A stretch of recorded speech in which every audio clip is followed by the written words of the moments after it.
ओम अज्ञानतिमिरान्धस्य ज्ञानाञ्जनशलाकया चक्षुरुन्मीलितं येन तस्मै श्रीगुरुवे नमः।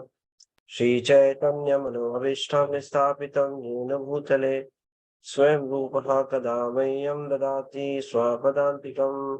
वन्देऽहं श्रीगुरो श्रीयुतापदकमलं श्रीगुरोन् वैष्णवांश्च श्रीरूपं साग्रजातं सहगण रघुनाथान्वितं तं सजीवं साद्वैतं सावधूतं परिजनसहितं कृष्णचैतन्यदेवं श्रीराधा कृष्णपादान् सहगण ललिता श्रीविशाखान्वितांश्च। हे कृष्ण करुणा सिंधो दीनबन्धो जगत्पते भूपेश गोपिकान्त राधा कान्त नमोस्तुते। तप्त कांचन गौरांगी राधे वृंदावनेश्वरी वृषभानुसुते देवी प्रणमामि हरिप्रिये। वाञ्छाकल्पतरुभ्यश्च कृपा सिन्धुभ्येव च पतितानां पावनेभ्यो वैष्णवेभ्यो नमो नमः। जय श्री कृष्ण चैतन्य प्रभु नित्यानंद प्रिय अद्वैत गदाधर शिवासादि गौर भक्तवृंद। हरे कृष्णा कृष्ण कृष्ण हरे हरे, हरे राम राम राम हरे हरे। नमो विष्णुपादाय कृष्णप्रेष्ठाय भूतले श्रीमते भक्ति वेदांत स्वामी नित्य नामिने। नमस्ते सरस्वती देवे गौरवाणी प्रचारिणे निर्विशेष शून्यवादी पाश्चात्य देशधारिणे। भगवद गीता यथारूप अध्याय 2 श्लोक संख्या 7 बहुत ही इंपॉर्टेंट श्लोक है। अभी अर्जुन भगवान की शरण ले रहे हैं एक गुरु के रूप में। तो भगवद गीता के बहुत सारे संस्करण हैं। हम देखेंगे लगभग आज के समय में 2000 के पास ऐसे संस्करण हैं भगवद गीता के, जिन्होंने अलग अलग लोगों ने भगवद गीता के ऊपर अलग अलग व्याख्याएं की है। तो भगवद गीता को पढ़ना समझना ये परंपरा के द्वारा होना चाहिए, गुरु परंपरा के द्वारा। हम इन सारे संस्करणों के कंक्लूजन को समझें तो एक इंग्लिश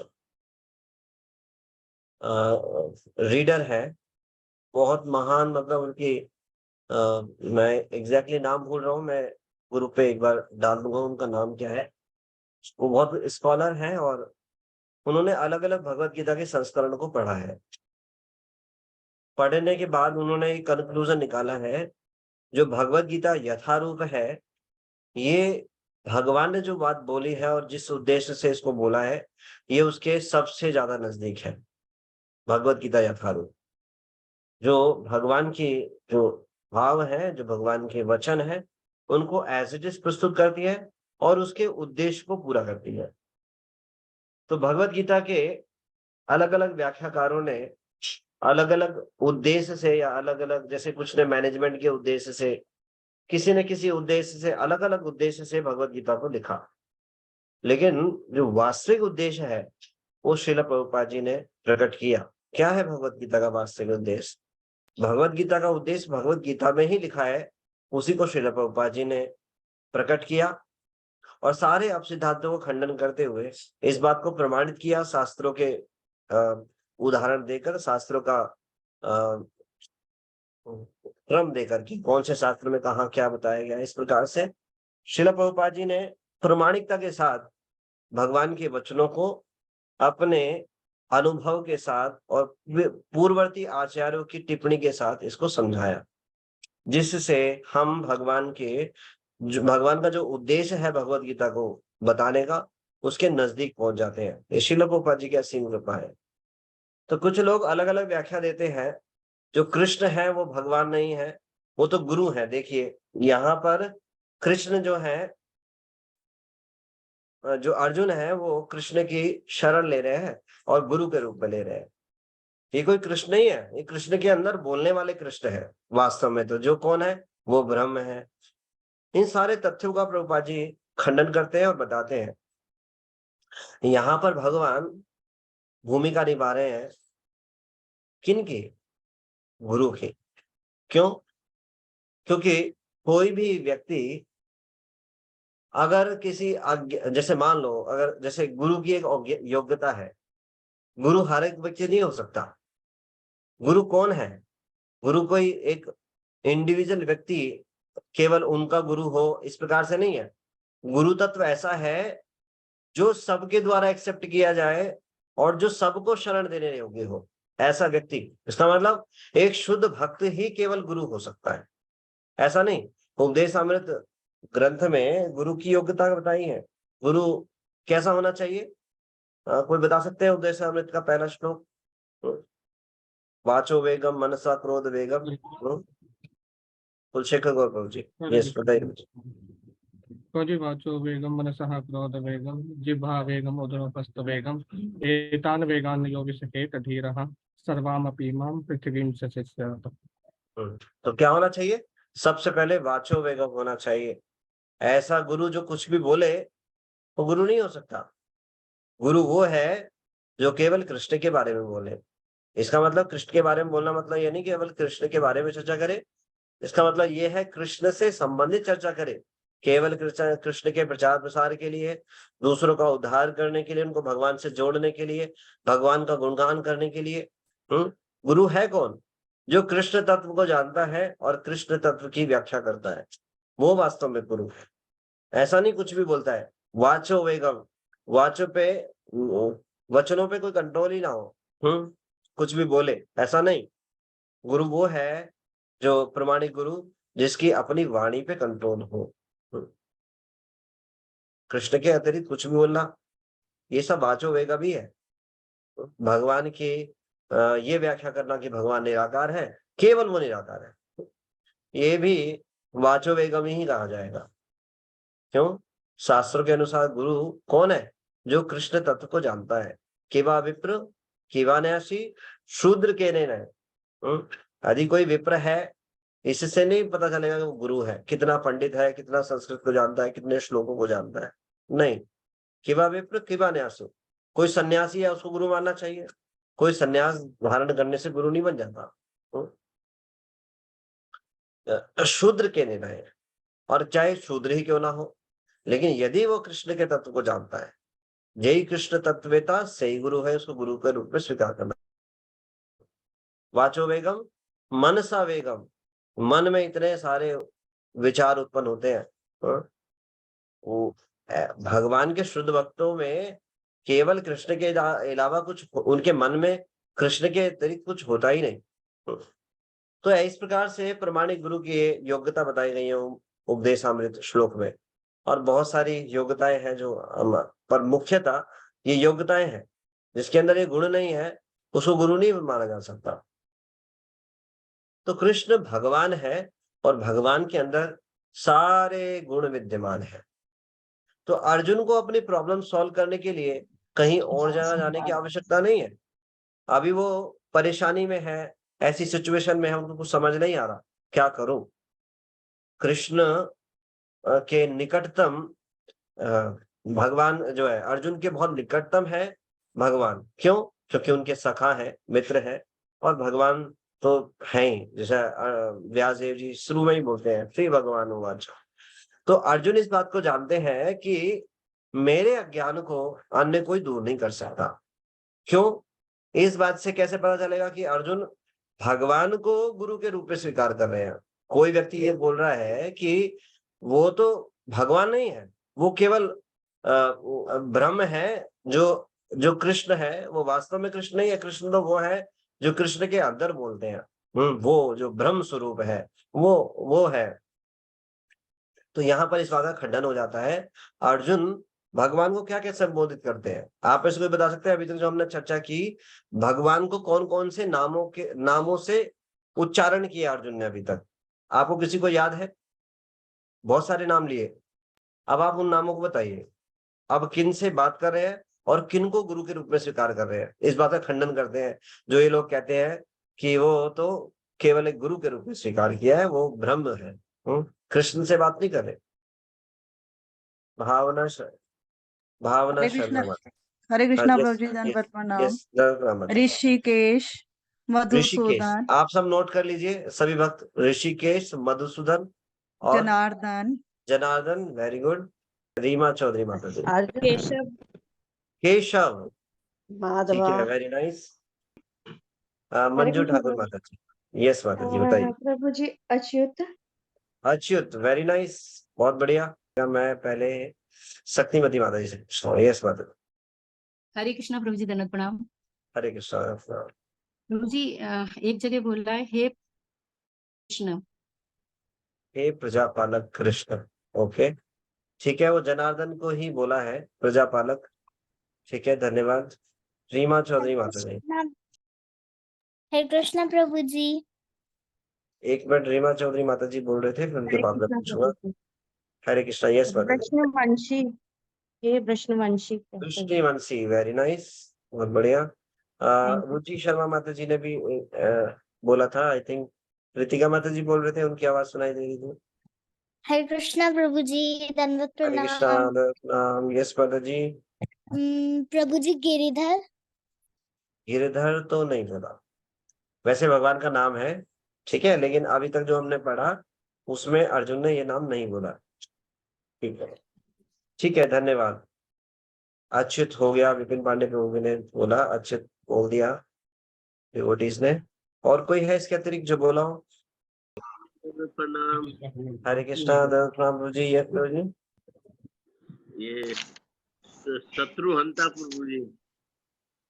शत्रुहंता, ये मधुसूदन के लिए ही यूज आया है हिंदी में ना, जब उसको करेंगे मधुसूदन को ही इस प्रकार से बोला।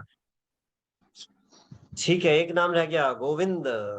ठीक है, हाँ, ठीक है, आप सब भक्तों का धन्यवाद। अब देख लीजिए, अब अर्जुन जब कृष्ण की शरण ले रहे हैं तो कृष्ण को गुरु के रूप में स्वीकार कर रहे हैं। क्यों?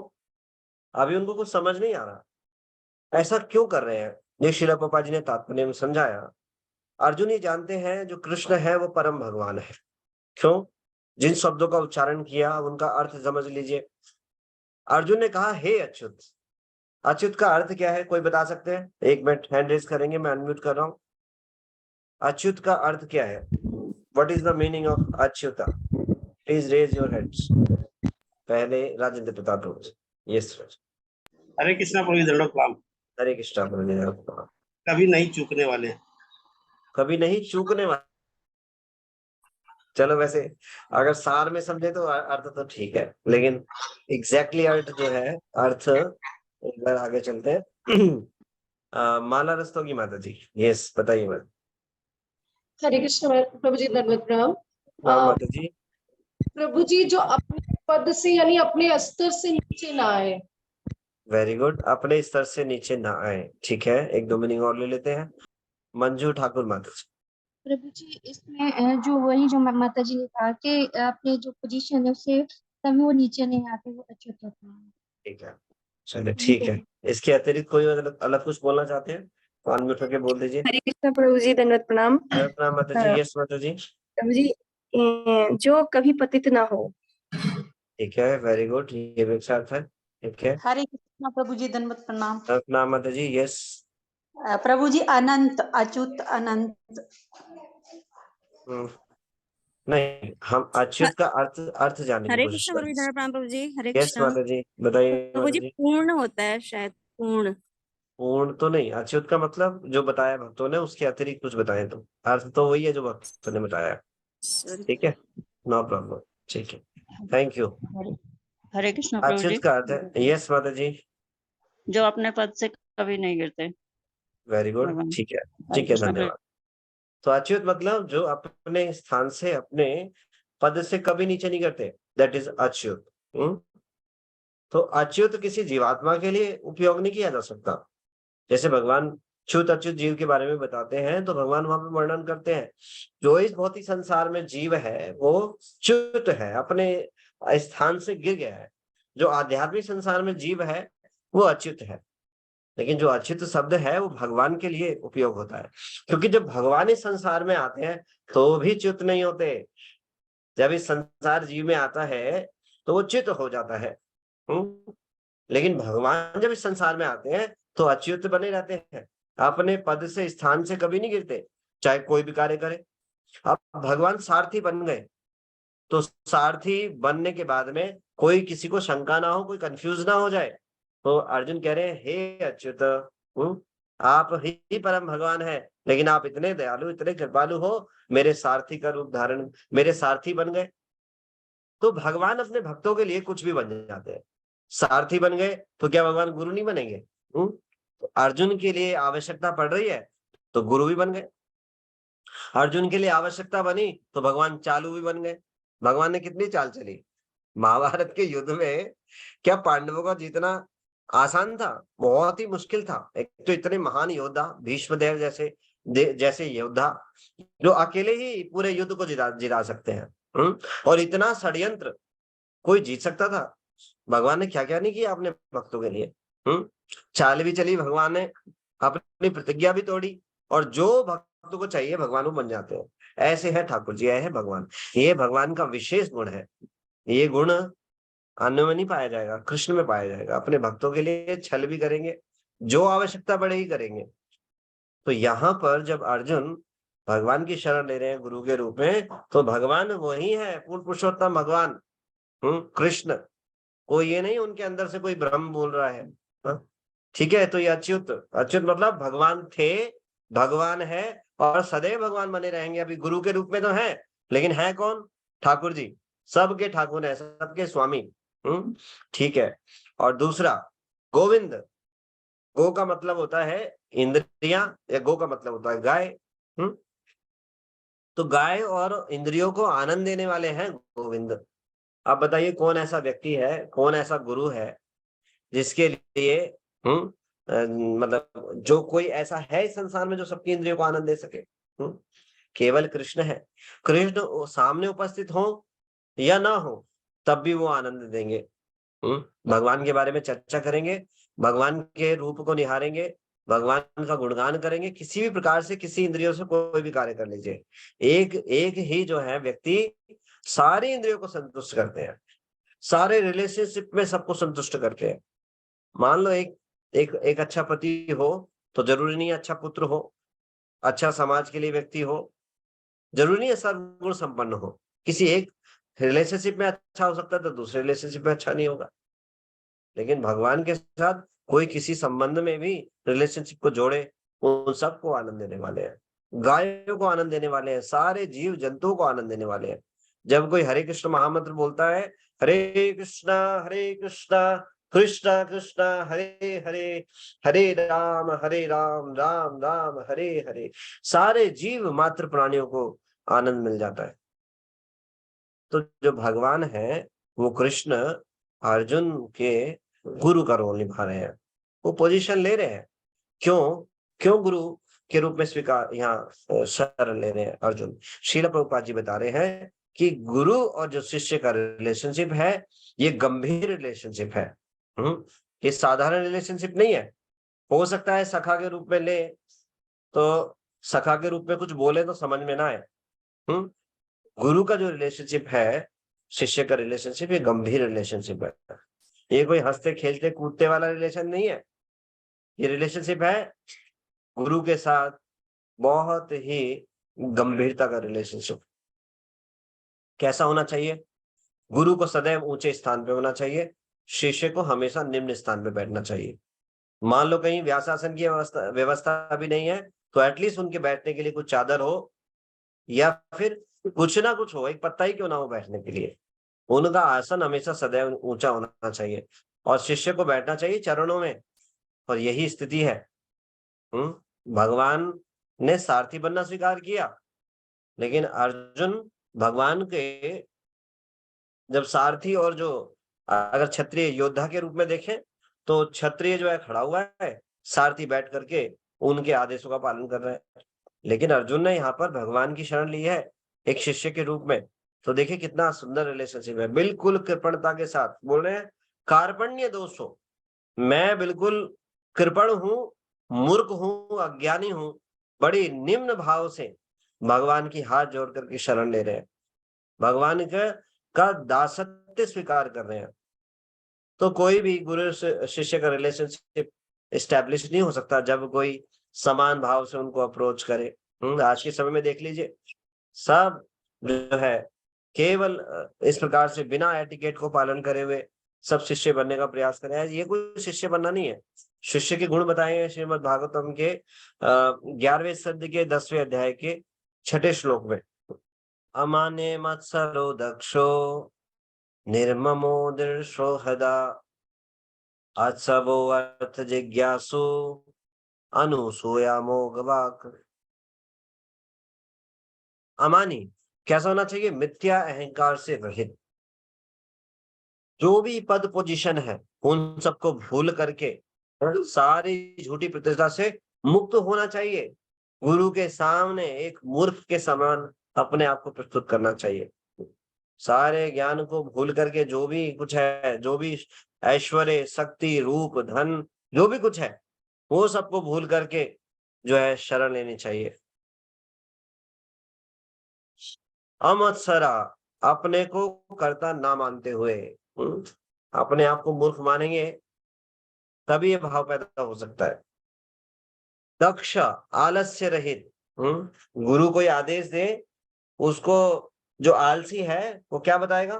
कुछ ना कुछ ऑप्शन बताएगा, क्या ऐसा कर सकते हैं, वैसा कर सकते हैं। जो गुरु आदेश देगा, जो आलस्य रहित है, वो तुरंत उसको करने में बिल्कुल अग्रसर रहेगा। इसलिए बताते हैं तद विधि प्रणिपाते न प्रणिपश्ने न सेवया। बिना सेवा करे गुरु की बातें अंदर जाने वाली नहीं है। गुरु का दासत्व स्वीकार कर लिया, लेकिन गुरु का आदेश पालन करने के लिए कोई रुचि नहीं है। गुरु जो आदेश दें उसको हमेशा पालन करने के लिए तत्पर होना, जब ही अंदर जाएगा, अदरवाइज नहीं जाएगा। अदरवाइज वो शिष्य नहीं है। योग्य शिष्य होना बहुत आवश्यक है। निर्ममा पत्नी, बच्चों, घर, समाज के ऊपर स्वामित्व के भाव के बिना। हमारा सबसे बड़ा स्वामित्व का भाव कहाँ रहता है? पत्नी, बच्चों और घर। यहाँ पे बहुत ज्यादा होता है, क्योंकि यहीं पे हमारी चलती है। समाज के ऊपर हमारी चलती नहीं है, मिल जाता है तो हम चलाते हैं। तो इस स्वामित्व के भाव से मुक्त होकर के गुरु की शरण लेनी चाहिए। सारी पद पोजीशन को भूल करके दृढ़ सोहदा अपने पूज्य अर्चा विग्रह स्वरूप गुरु से मैत्री के भाव में स्थिर हुआ। क्या होना चाहिए? गुरु के प्रति सौम्य भाव होना चाहिए, सुहद भाव होना चाहिए, उनके प्रति अत्यंत स्नेह का भाव। कहने का तात्पर्य ये है, गुरु के प्रति स्नेह नहीं है तो योग्य शिष्य नहीं है। कोई रिलेशनशिप स्टैब्लिश नहीं होगा गुरु शिष्य का। स्नेह होना चाहिए। इसीलिए गुरु कभी ऐसा ही नहीं स्वीकार किया जाता किसी के बताने से। आप देखेंगे जब इसको इस्कॉन में आता है तो उसको शुरू में नहीं बताया जाता दीक्षा गुरु के बारे में। शुरू में आते हैं भक्ति में तो धीरे धीरे क्या होता है, श्रील प्रभुपाद जी से रिलेशन स्टैब्लिश होता है। श्रील प्रभुपाद जी सभी के, इस्कॉन के सभी भक्तों के क्या है, प्रोमिनेंट शिक्षा गुरु है। और जब वो भक्ति में आगे बढ़ते हैं तो एक लिविंग गुरु होने चाहिए, फिर उनको बताया जाता है, फिर वो उनसे श्रवण करते हैं, स्नेह होता है, तब रिलेशनशिप स्टैब्लिश होता है। तो गुरु से सुनकर ही जो है रिलेशन स्टैब्लिश हो जाता है। तो लेकिन इसके लिए हमें क्या करना पड़ेगा? बार बार सुनना पड़ेगा, उनसे श्रवण करना पड़ेगा, उनके प्रति इस प्रकार से सुहृद भाव रखना पड़ेगा। तो ये गुण है एक शिष्य का। जब तक ये स्नेहशीलता या स्नेह जो है, स्निग्ध भाव नहीं है, तब तक ये रिलेशनशिप स्टैब्लिश नहीं होता। असत्वरहा भौतिक काम के कारण मोहग्रस्त हुए बिना, कोई भी भौतिक इच्छाओं के बिना शिष्य को जो है गुरु की शरण लेनी चाहिए। मतलब भौतिक इच्छा जो है, हो सकता है हम भक्ति में अब इतने बड़े चढ़े ना हो, लेकिन इतना पता होना चाहिए कि गुरु के पास किस लिए जाना है। भौतिक जिज्ञासा, आध्यात्मिक जिज्ञासा होने जाना चाहिए। क्या जिज्ञासा होनी चाहिए? परम तत्व के बारे में जिज्ञासा होनी चाहिए, और मैं कैसे भक्ति में आगे बढ़ सकता हूँ, ये जिज्ञासा होनी चाहिए। फालतू के प्रश्न नहीं होने चाहिए, फालतू की चर्चाएं नहीं होनी चाहिए। इससे क्या होगा? हमारे भी समय बर्बाद होगा, तो गुरु का भी समय बर्बाद होगा। अर्थ जिज्ञासु परम सत्य का ज्ञान चाहने वाला। ऐसा बताते हैं कि जो जिज्ञासा है ये एक शिष्य की आत्मा है। जिस शिष्य के अंदर जिज्ञासा नहीं है वो मरा हुआ है। समझ रहे हो? जिस शिष्य के अंदर, मैं म्यूट कर रहा हूं, जो जिज्ञासु नहीं है वो शिष्य नहीं है। जिसके अंदर जानने की जिज्ञासा है, सर्व करने की जिज्ञासा है, कैसे प्रसन्न कर सकता हूँ। हो सकता है शुरुआत में ज्ञान के स्तर पे हो, ये क्या होता है, ये क्या होता है, इसके बारे में जानने, कोई प्रॉब्लम नहीं है। जब भक्ति में आगे बढ़े तो जिज्ञासा होनी चाहिए, कैसे प्रसन्न कर सकता हूँ। हे गुरुदेव, मैं आपको कैसे प्रसन्न कर सकता हूँ, मैं भगवान को, वैष्णवों को कैसे प्रसन्न कर सकता हूँ। जिज्ञासा सदैव बनी रहनी चाहिए। जिसके अंदर जिज्ञासा नहीं है वो शिष्य डेड है, वो योग्य नहीं है। अनुसूया ईर्ष्या से मुक्त, अमोघ वाका, व्यर्थ की बातचीत से सर्वथा मोह। तो ये सारे गुण हम देखते हैं अर्जुन में। अर्जुन में सारे गुण है। ईर्ष्या से मुक्त है, व्यर्थ की बातें कोई नहीं। इस समय मेन चर्चा करना चाहते हैं। जो जो वास्तविक विषय है वो यही है, आध्यात्मिक विषय। तो भगवत गीता एक आध्यात्मिक बुक है, कोई धर्म ग्रंथ नहीं है। कई लोग बोलते हैं कि ये धर्म ग्रंथ है, हिंदुओं का धर्म ग्रंथ है। भगवत गीता हिंदू धर्म ग्रंथ नहीं है, आध्यात्मिक। हम ये भौतिक नहीं है।